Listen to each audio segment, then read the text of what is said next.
My name is Grant, and I'm 18 years old, and this is my story. I grew up in a home where my dad was an alcoholic and didn't treat my mom or older sister very well. And I'm being very kind and careful with my words. I remember my mom always being sad, and that is hard for any kid. So let's say I wasn't very upset when they separated. It wasn't that I didn't love my dad. I just hated who he was. His alcohol and cigarettes were always more important than his family, which was pretty just me after my mom left. I'd see him every second weekend, but I never saw him at all. My understanding about God as a kid was only the basics. He ruled the world, and that was that. Soon after, my mom began a relationship with a man named Denis, and I could not have been any happier. I remember one of the first prayers I ever prayed. I wished he would be my dad. And in 2010, God answered that prayer, and they got married. Shortly after, we started attending a Pentecostal church in our hometown, and I remember walking in feeling like I was at home. But going to church doesn't make you a Christian any more than going to McDonald's makes you a hamburger. So we have to choose God for ourselves. We cannot ride on the faith of our parents.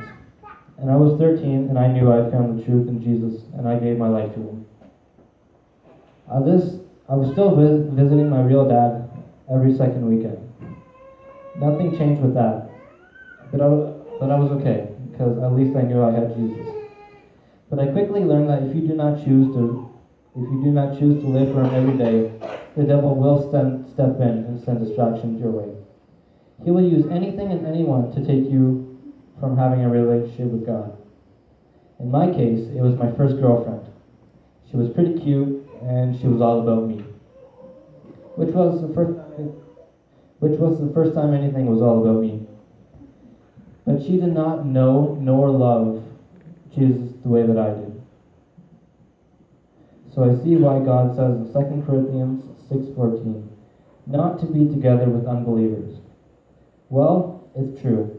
My relationship with this girl took me away from my relationship with Jesus. And then, when I was 16, I got news that my dad had suddenly died. We weren't close, but I spent my weekends with him, and he was still my dad. I felt so alone, and the only person that I had was my girlfriend. But when you find your identity in a person, it's meaningless. Maybe at first it's nice because they make you feel so special, but it doesn't last. Let me assure you of that. So I became very depressed, and I felt like she was the only one that I had. Yes, I had my mom and the new dad that I prayed for. I also had my sister, but she no longer lived at home. And I also had a little sister whom my mom and Denis adopted shortly after they were married. Little Zoe came to us out of foster care. We adopted her when she was only 2 months. But Zoe was born with cerebral palsy, a disease that basically damages messages going from the brain to the spine and causes many complications. Growing up, Zoe couldn't walk like other kids, which meant she needed a lot of special care and attention. But never did I ever blame my little sister for all the attention she needed, because she really was a gift from God. So here I was, broken, depressed, feeling extremely alone. And after a while, my girlfriend became a little possessive of me.